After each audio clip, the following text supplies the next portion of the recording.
5 fatos críticos que você não sabe sobre a Guerra Fria. A decisão dos Estados Unidos de usar a bomba atômica contra o Japão em agosto de 1945 foi considerada o fim da Segunda Guerra Mundial. Centenas de milhares de pessoas em Hiroshima e Nagasaki foram ceifadas instantaneamente ou mais tarde por causa da radiação, após os bombardeios.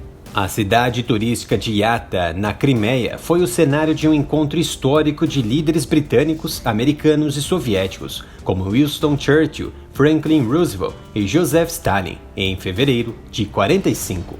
Com a iminente derrota da Alemanha, os três grandes aliados concordou em governar conjuntamente a Alemanha do pós-guerra, enquanto Stalin prometeu eleições justas e abertas na Polônia.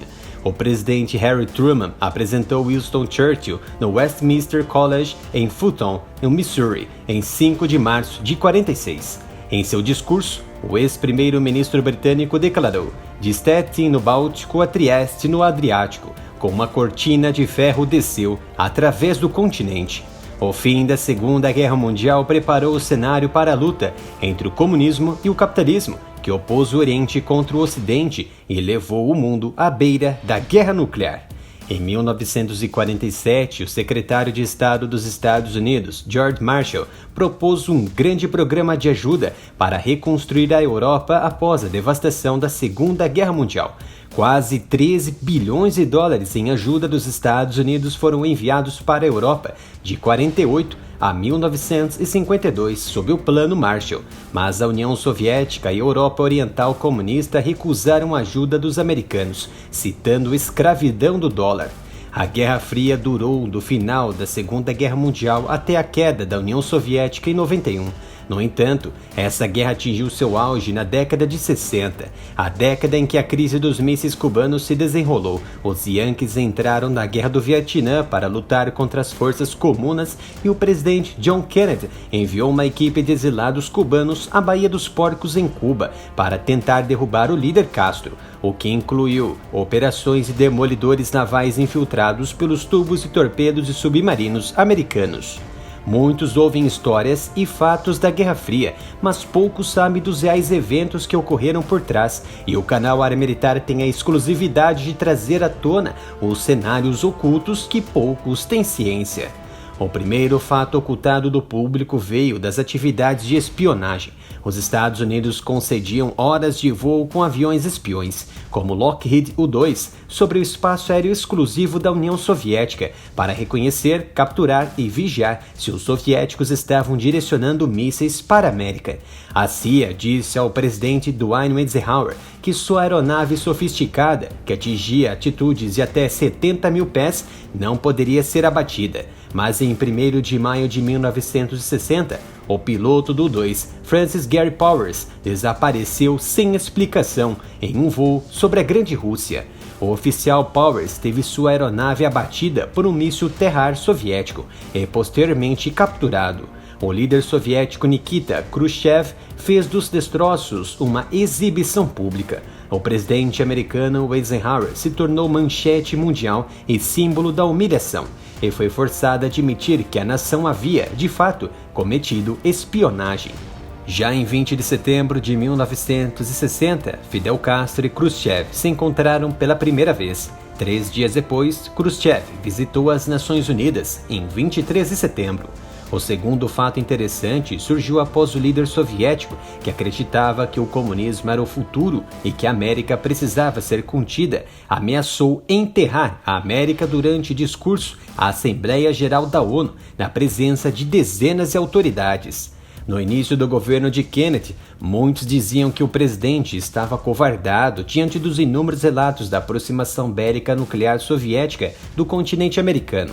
Pois bem, no terceiro fato interessante ocorrido na Guerra Fria, John Kennedy sentiu-se pressionado e decidiu transformar seu trabalho de forma mais ofensiva e comandar a guerra para derrotar os soviéticos, o que deixou claro em seu discurso inaugural de 20 de janeiro de 61, que tornaria qualquer medida para manter a liberdade, declarando, abre aspas, que cada nação saiba se nos deseja bem ou mal, que paguemos qualquer preço, suportemos qualquer fardo, Enfrentemos qualquer dificuldade, apoiemos qualquer amigo, apoiemos qualquer inimigo, para assegurar a sobrevivência e o sucesso da liberdade. Feche aspas.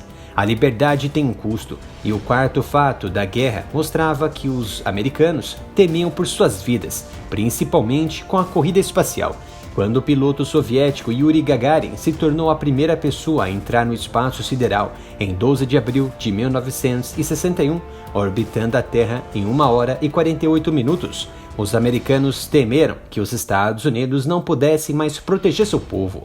Alguns pensaram que se você pudesse colocar um homem no espaço, você poderia colocar uma ogiva nuclear no espaço. Khrushchev reagiu dizendo: agora deixe os países capitalistas tentarem alcançá-la.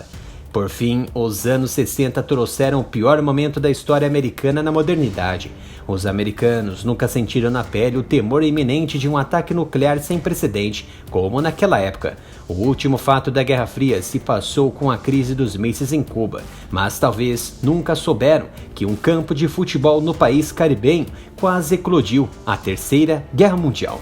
Quando um analista da CIA avistou campos de futebol ao longo da costa de Cuba em setembro de 1962, ele ficou preocupado porque, como ele disse, os cubanos jogam beisebol, os russos jogam futebol. O analista deduziu que o campo indicava a presença de um acampamento militar soviético nas proximidades. Kennedy então aprovou os voos do U-2 sobre Cuba, mas não queria ser sugado para outra Baía dos Porcos, a invasão fracassada para derrubar Fidel em abril de 61. O presidente queria provas concretas, então as fotos convenceram Kennedy de que os russos estavam colocando mísseis em Cuba. Depois que a inteligência dos Estados Unidos indicou quais regiões dos americanos eram vulneráveis a um possível ataque nuclear de solo cubano, Kennedy temeu que 30 milhões de vidas americanas estivessem em perigo. Kennedy não queria atacar Cuba, mas estava preocupado com a sobrevivência da raça humana. Ele impôs um bloqueio em 22 de outubro de 62. Anunciou ao mundo que armas grandes e de longo alcance de destruição em massa repentina representavam uma ameaça para a América. Quando a Rússia enviou 25 navios para Cuba, a Casa Branca pensou que eram os primeiros estágios da Terceira Guerra Mundial. No último minuto, os navios soviéticos deram meia volta. Pela primeira vez, Khrushchev reconheceu a presença de mísseis soviéticos em Cuba, mas argumentou que eles eram meramente defensivos e prometeu removê-los se Kennedy prometesse não invadir Cuba. A participação de todos vocês é muito importante ao canal. Inscreva-se e ative o sino de notificação para receber nossos vídeos diários. Caso queira anunciar sua empresa ou canal, entre em contato com o nosso Instagram, @ArnaMilitaroff.